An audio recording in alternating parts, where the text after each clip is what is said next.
Welcome back to Run the Atlas. Today, I just got back from a trip to Spain. I went to Madrid and spent over a week in the capital city, and I learned so many shocking things about this city that I'm gonna pass on to you so that you can stay prepared for your trip.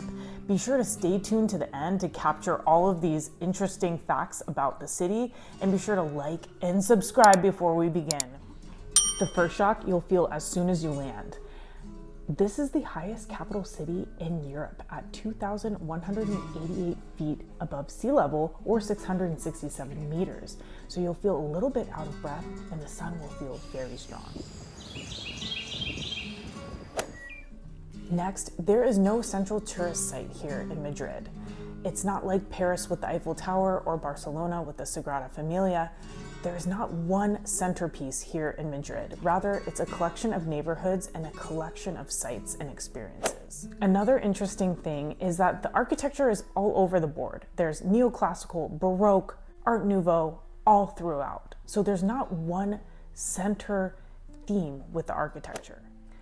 Another noticeable fact about the city is that it's very compact. It roughly took us about 20 minutes max to get to all of the different sites, all of the different museums and main streets, and it's very busy, kind of like New York, and pedestrian friendly, so everybody is out walking around. So one thing that you'll notice, especially if you're from North America, is that there's a lack of prepared food here in Madrid. You don't have as much takeaway food, to-go food, fast food, chain restaurants, and stuff like that in Madrid. It's very, very rare. So if you're the kind of person that is hungry or hangry, you want to carry some emergency food with you. There are a couple chains that we did notice. For example, there is a Starbucks. There's also a Mercadona, which is kind of similar to a Trader Joe's. You can get a $2 chuck here. Under €2, you can get a really good quality red wine. They do have some prepared food. It can be a little bit weird. We saw pollo poke, for example. This is a Panera knockoff. Matcha. On the plus side, because Spaniards really enjoy fresh food, the food is fresh and high quality. And another thing we noticed is the prevalence of orange juice, fresh squeezed orange juice. And the word you want to use when you order it is zumo de naranja. And they will make this for you fresh with the pulp, and it is everywhere, even at the airport. Speaking of food, the two main staples here for meat is pork and seafood. This is how obsessed they are with pork. There's even a store called Museo de Jamón, and it sells only ham. If you're a fan of jamón, comment below. Did you know that Madrid, a landlocked city, has the second largest seafood market in the world after Tokyo? The Merca Madrid sells over 400 varieties of seafood, and for tapas, which are really popular small dishes here in Madrid, some of the seafood is the most popular tapa, including squid, octopus, clams, mussels. The second most popular staple that you'll see all over Madrid is pork, specifically jamón ibérico. This can be very expensive. To order a plate of tapas with jamón ibérico can run you about €17 to €20 depending on the place. The pork is fed acorns in its diet, so you'll notice more of a nuttier, high quality pork. And the taste is similar to lox meets beef jerky. It's not as dry as you would expect it to be for a dried meat, but it is very salty. If you are a pork fan, you will love Madrid. Speaking of food, in Spain in general, there are typically 5 meals throughout the day, starting with desayuno, which is breakfast, typically very light, like a croissant or something like that. Then there's almuerzo, which is the second breakfast, something more substantial. You'll see like a tortilla, which is potato, egg, omelet type dish. Comida, which is like a lunch, followed by merienda, which is a snack. And then cena, which is dinner. And dinner time surprisingly starts past 9 p.m. So at 9 p.m., you'll see the city comes alive. There's kids out. This is when dinner is served. People stay up really late in this culture, and it is so interesting. So you'll see people even out and about past 11 o'clock on a Sunday. So two of the main popular courses are tapas and raciones. So tapas are typically very small, so you want to try multiple different dishes, and the raciones are larger portions. So if you do order that, be prepared because a lot more food is going to come out onto your table than expected. One of the biggest shocks of visiting Madrid is the amount of trash or rubbish that we saw throughout the city on different sidewalks, outside some of the nicest buildings. Just trash piling up for days. Ew. Brother, ew. And we read that this is because of a city services strike. So we're not sure exactly how long this will last or if it's typical for the city to look like this, but I have never seen a city of this size, a capital city, with trash piled up for days. As we were walking around the city, we noticed it smelled. It really was probably our biggest turnoff for the city of Madrid. Second, and this is also a big downside for tourists visiting Madrid, is the hotel costs. The sticker shock for the hotels, specifically on different types of weekends, can run you over $300. Now, to put that in perspective, this is like Maui prices for Americans. My hotel at the Hotel Urban, which is owned by the Hilton, cost $377 per night. However, it is a centralized hotel, which is great. I do recommend staying in this part of the city. The second place that we stayed at is called the Far Home Bernabeu, which is a hostel, a co-living hostel. And during this time of year, because the marathon was happening, a room with 3 beds was 200 euros per night.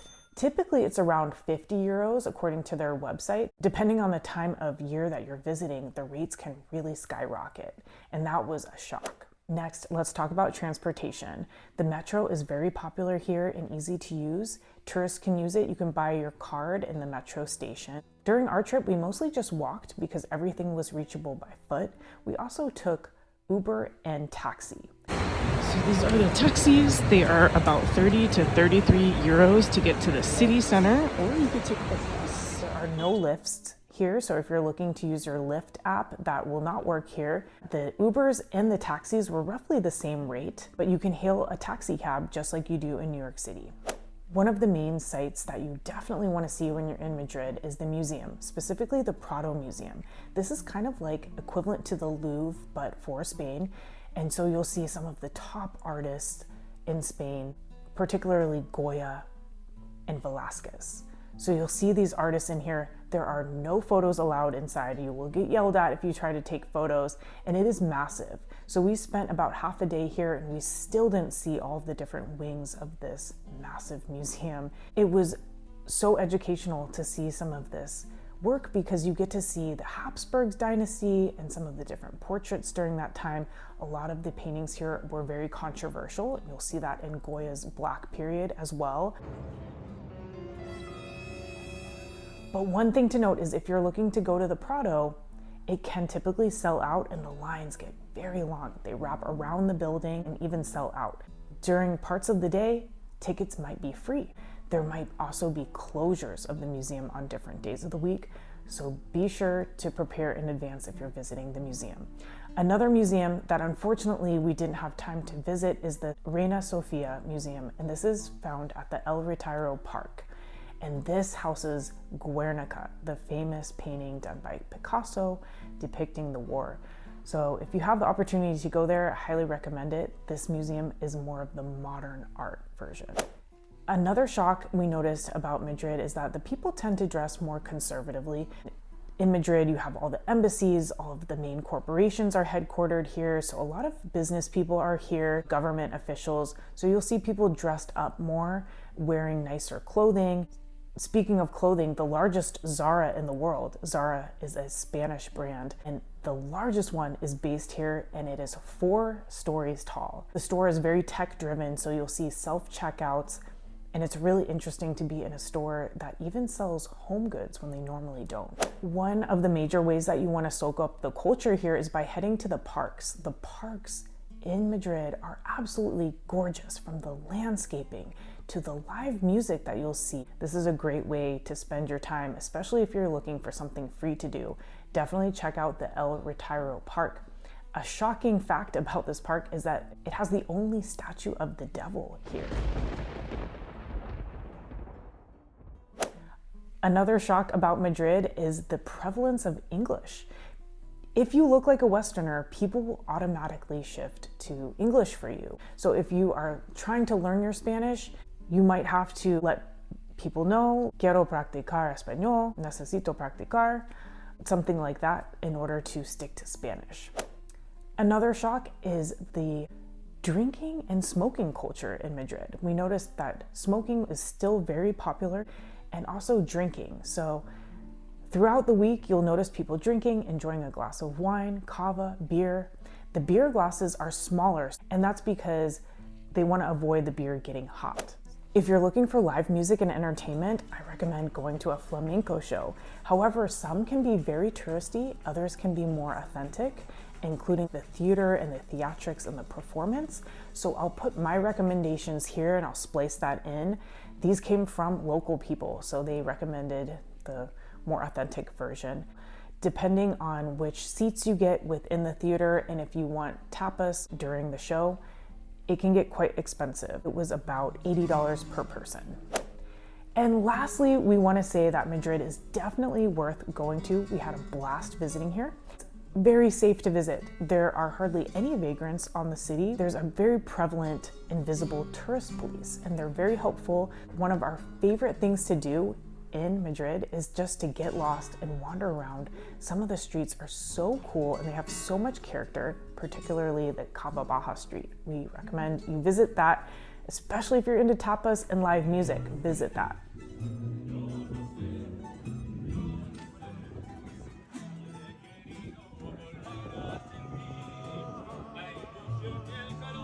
So there you have it. There's my shocks about visiting Madrid. And if you have any that you'd like to add to the list, any that I forgot, please comment below. I'd love to hear about it. And be sure to like, subscribe, and turn on notifications, because the biggest shock that happened during my Spain trip is that the power went out. So I have a story time coming up in our next video that you want to stay tuned for. So like and subscribe, and we'll see you in the next one.